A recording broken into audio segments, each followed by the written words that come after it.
A federal prosecutor told the 12-person jury on Wednesday that Sam Bankman-Fried had built his crypto exchange into a pyramid of deceit resting on a foundation of lies and false promises, that Sam was ultimately responsible for raiding FTX depositors' accounts to make a series of risky bets, repay loans, and buy real estate. He spent customers' money and he lied about it. The defense countered that Sam was simply a math nerd who may have made some bad business decisions, but they argued those were not a crime. Sorry. The closing arguments from both sides brought together the 5 weeks of testimony presented to the jury, which shone a light on the inner workings of FTX and its related trading firm Alameda Research. The trial wrapped up almost exactly a year after FTX fell into bankruptcy. Bankman-Fried was convicted on all 7 charges by a New York jury that's likely to send him to prison for decades. Prosecutors plan to try him on several other counts in a separate trial that's expected to take place early in 2024. Evidence was given that Sam had bribed Chinese government officials and hired Thai prostitutes to help move money. We learned that Caroline Ellison had created 7 different balance sheets to make Alameda's financials look less risky than they were to lenders. We learned that Sam believed that his curly hair was the source of his powers and helped him to get higher bonuses when he worked at Jane Street. This may be true, as he had it cut just before his trial, which didn't really work out for him. We learned that he and Ellison drove luxury cars before deciding that it was better for their image to own budget cars and claim not to care about material goods. Sam's longtime friend Gary Wang began his testimony by saying that he had committed financial crimes with Sam, explaining that he had written code that gave Alameda privileges, such as the ability to have a negative balance on FTX and the ability to borrow up to $65 billion of customer money. During his testimony, Wang was shown an SBF tweet claiming that FTX had a $100 million insurance fund. He explained that this was untrue and that the number that they publicized was calculated by taking the daily trading volume, multiplying it by a random number, and dividing it by 1 billion. All of this is bad, and if you've been considering doing any of these things, hopefully you're learning from Sam Bankman-Fried's mistakes. The jury decision came after less than 5 hours of deliberation over the 7 charges. It was expected that the jury would take at least a day to come to a verdict, so this was surprisingly quick. Bankman-Fried is said to have shown no emotion as the verdict was read out. Now, it's quite possible that he was playing video games at the time and didn't hear what had happened. I don't really know what the rules are around that. Sam could still face further charges in a trial scheduled for March of next year on allegations including bribery of foreign officials and campaign finance violations. There's apparently a chance that the judge could hold off on sentencing until after the second trial, though I'm not sure how likely that actually is. Additionally, it's possible that Sam receives such a severe sentence on these 7 charges that the prosecution drop the additional charges against him. The upcoming trial could be even more of a spectacle, as it would involve many of the politicians who took money from FTX. The guilty verdict comes after Bankman-Fried decided against his lawyer's advice to testify in his own defense. It was expected that there might be some sort of Hail Mary attempt, a big gamble to get at least one juror to acquit him, but his testimony mostly involved claiming not to remember any of his actions, which possibly only made him appear both untrustworthy and annoying to jurors. My friend Tiffany Fong has been in the court every day for the trial and has spent hours interviewing Sam over the last year about the crimes he's been convicted of, and she is here to explain the highlights of the trial. Before we talk to her, though, let me tell you about today's video sponsor, Cook Unity. Cook Unity is the first chef-to-you meal delivery service, made up of over 70 chefs who believe that great food should be for everyone. With Cook Unity, it feels like you're eating in a different restaurant every night of the week, and the food is healthy and delicious. Each week, award-winning chefs craft hundreds of globally inspired meals, from vegetarian to paleo and everything in between. Meals are delivered fresh, never frozen, and the menu rotates every week so that there's always something new to try. Healthy, balanced, and incredibly delicious meals start with the very best ingredients. Cook Unity sources fresh, seasonal produce, prioritizing whole foods and local suppliers. Tonight I'm eating the gochujang pulled pork bows by Chef Fabiola Rivera. The subscription is super flexible and you can pause, skip weeks, or cancel at any time. Cook Unity chefs offer up a wide range of meals with over 7 different dietary preference filters, including vegan, paleo, and gluten-free options.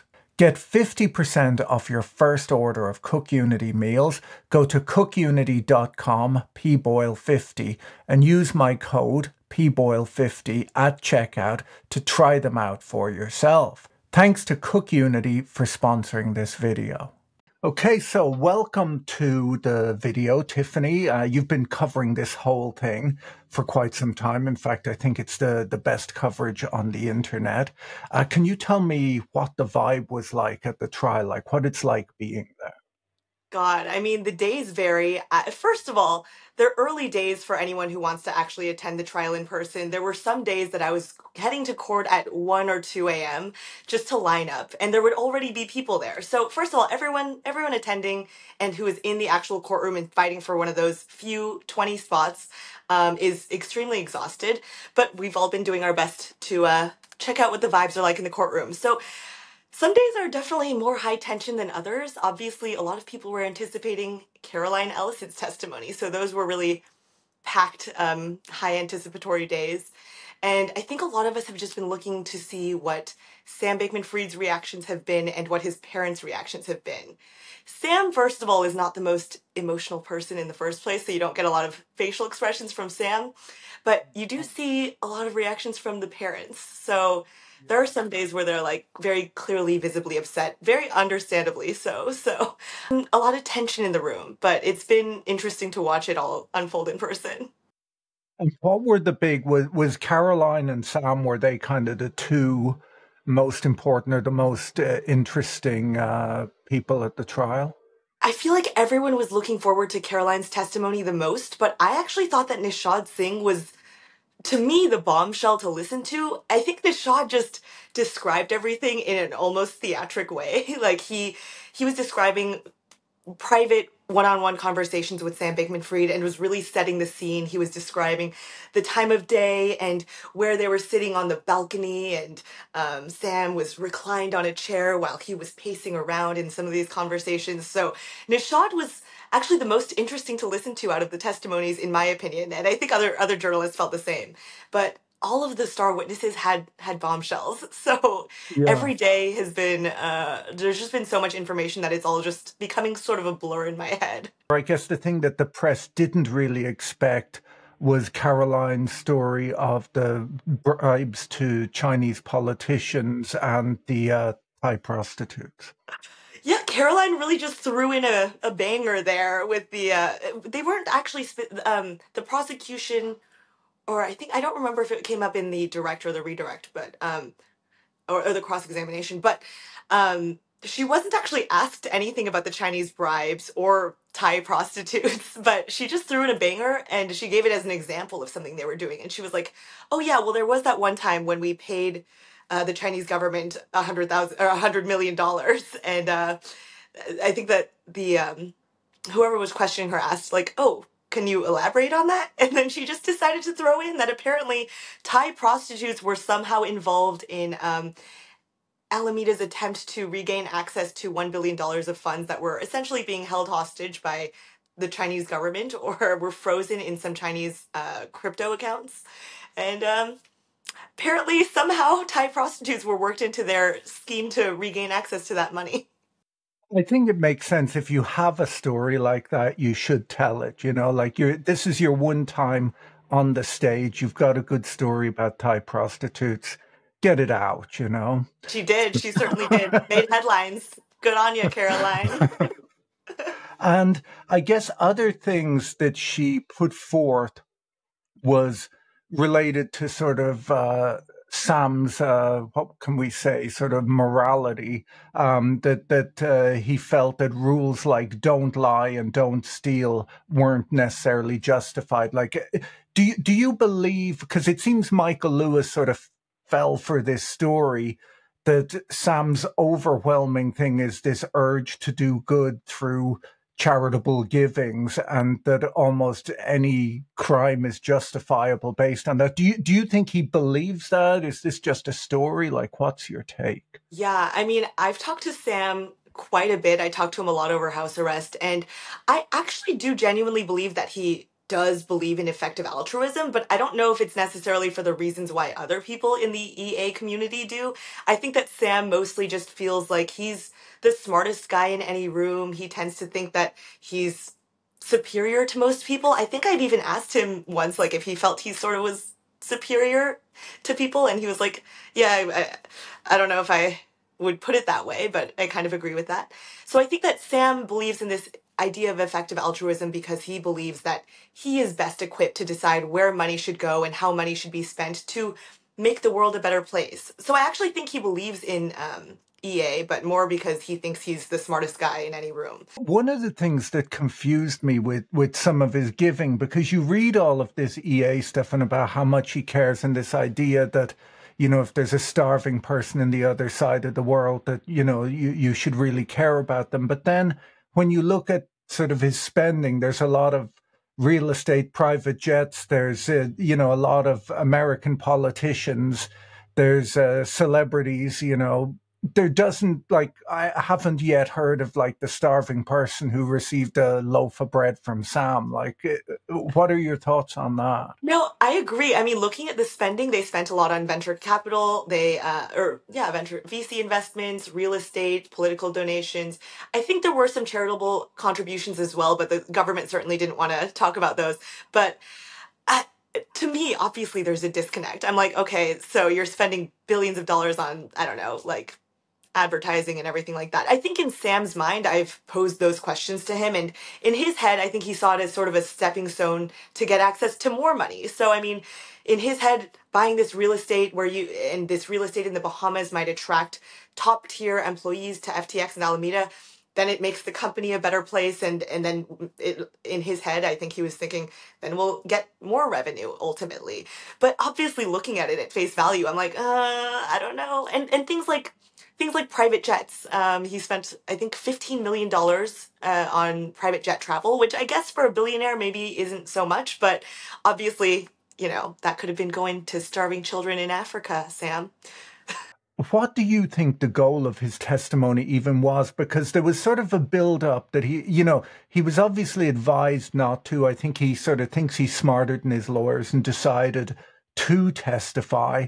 And then I think many people felt there'd be some Hail Mary pass where he'd sort of pull a rabbit out of a hat and dazzle the jury with something that would get him off the hook. And then when I heard your account of his testimony, it seems that he largely just sort of the opposite of Nishad. He didn't remember anything, apparently, and just Yeah. sort of annoyed people. Like, is that like, do you think he accomplished anything by speaking?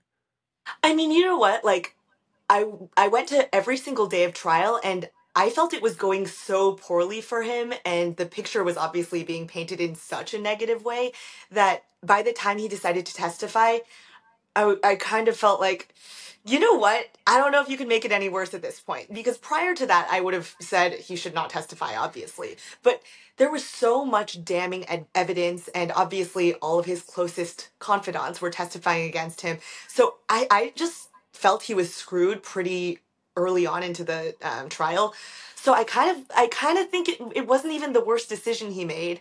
You think there was just no coming back? Like Like after watching the trial and watching other witness testimonies, I was like, I don't see any shot that any of these jurors find him not guilty. Like I thought there was no shot in hell. So at that point I was like, yeah, I don't know. I don't know if you have anything to lose, and it might be good for Sam to sort of attempt to get his side of the story out. Um, but did he even do that? Like, because when he did testify, it's not like he sort of spun a story. As you said, he just largely claimed to not remember things, and then the prosecution would read the. Right, like put up Exhibit A of where he said that. So, Sam, there was the direct testimony where he was just telling his side of the story and basically answering his own lawyer's sort of softball questions that seemed very pre rehearsed. I actually thought Sam did a decent job in that section, as he should. It'd be horrible if he wasn't able to answer questions he already knew were coming. So, he actually did a decent part or a decent job there where he was able to sort of explain things that might look sinister and explain why those things came into place. For example, obviously a lot of us know that Alameda Research had a lot of special privileges on FTX, but Sam was able to explain his side of the story in that in the early days, Alameda was the primary market maker on FTX, so there were actually some reasons why they needed some special privileges so that Alameda and FTX didn't just both basically implode immediately if there was like a tiny issue. And obviously those things still don't look great for him, but he was able to give some excuses and reasoning for why they weren't necessarily sinister from the start. Some of the choices he made. So I actually thought he did decently well in those, but once he started getting cross-examined by the prosecution, he just wasn't able to answer a single question straight. He claimed to not recall anything. The prosecution actually counted and said that he basically evaded questions or claimed not to remember things over 140 times in his cross examination. And so obviously that was very frustrating to watch, especially I'm sure all the jurors he just didn't look like a transparent guy. And after we had seen him sort of retell his story in his direct testimony, where he was retelling the story of how FTX and Alameda started, and oh, we started in Airbnb. So you look at this guy and he remembers everything dating back to 2017 about how things started. But once he starts getting questions about, things that came much later but made him look pretty bad, he suddenly has no recollection, doesn't remember a thing. So the direct testimony I thought went okay for him. Most of the other journalists felt that way too. And then the cross examination absolutely demolished him. In my intro to this, I put forth that there was a chance that they would withhold the sentencing until after the next trial, and it looks like that actually is what's happening. Is that what you believe as well? Yeah, so obviously Sam was found guilty on all seven charges, and he was already scheduled to have a second trial. I believe it starts on March 11th of 2024. And those are on, I think, five additional charges that he received in superseding indictments after he was extradited to the United States. So um, some of us some of us journalists and even some like sort of lawyers in the room feel a bit uncertain about whether or not that trial will actually go through, since he was found guilty of all these other charges. Sometimes apparently those second trials get dropped, but his sentencing is scheduled currently for, I believe, March 28th, if I'm remembering the date correctly. Yeah. So I guess he could technically do the second trial and then be sentenced for both together. Yeah, because it would be the same judge, right? Yeah. And I'm sure the Yeah. judge isn't too pleased with Sam at this point. One reason I think that they might do the second trial is quite simply because it could look like a bit of a political cover up if they don't, because in fact, the real fireworks might be at the next trial because it will relate to all of the illegal campaign donations and things like that. And I believe the judge is a Clinton nominee. So if he were sort of seen to be covering that up, it might not look good, but who Oh, I knows? didn't know that about him being a Clinton nominee. No, that makes sense. Yeah, that's actually been what other journalists I've spoken to have said, that like because of the campaign finance charge, the second trial has more likelihood of getting the green light. Now, when you're at the trial, like the people you speak to there, I saw that, Michael Lewis has attended a lot. Are there many people who Do people generally sort of sit there, hear the testimony, and say, "Gosh, kind of your take that this looks pretty bad," or are there many people who feel that sort of Sam should be let go? Like, Yeah, so Michael Lewis was there, and I didn't actually speak to him, but I talked to someone who apparently spoke to him in the elevator, and apparently Michael Lewis walked out of there and said, like, I thought he did pretty well. So I think Michael Lewis had a pretty positive take on how Sam did on the stand. But he didn't say that to me, so I'm not saying that that is yeah, a fact. But I do think that most journalists, we all tend to sort of congregate during the breaks or during lunch and sort of be like, what did you guys think of that? And the consensus is typically pretty unanimous. And we all did think that Sam did pretty well on the direct. And then we were all, after the cross examination, we were like, he screwed himself. He screwed himself. Doesn't look so good. now, what happens to the others, to people like Caroline and Gary and so on? They've pled guilty. Do they get sentenced at the same time as Sam, or is their sentencing separate or something that's been pre-agreed? Or Yeah, so they pled guilty and they're cooperating with the government, obviously, against Sam. So apparently, based on how helpful or useful they were, apparently they'll get sort of, I believe they're called 5K letters. I'm not a lawyer, so I'm just trying to remember this from their testimonies. But apparently, that will drastically help to reduce their sentence if they were found to be useful to the government. And I I haven't spoken to actual lawyers about this, but I've had friends who spoke to lawyers and have said that some lawyers who were actually former AUSA prosecutors have said that there is actually a chance that they could walk out of this with no jail time, which in my eyes wow, would be shocking because I think that out of the star witnesses, I actually think Caroline Ellison is nearly almost as guilty as Sam Bankman-Fried, because she was actually the one to be doing the dirty work and pulling the trigger on a lot of the, I guess, I was going to say alleged fraud, but I guess Sam's been convicted now, so on a lot of the fraud, because she was actually the one to make a lot of these misleading balance sheets that were sent to lenders and, yeah. directly communicating with people. So I would personally be surprised if she walked out with zero jail time. That would seem sort of like an injustice to me.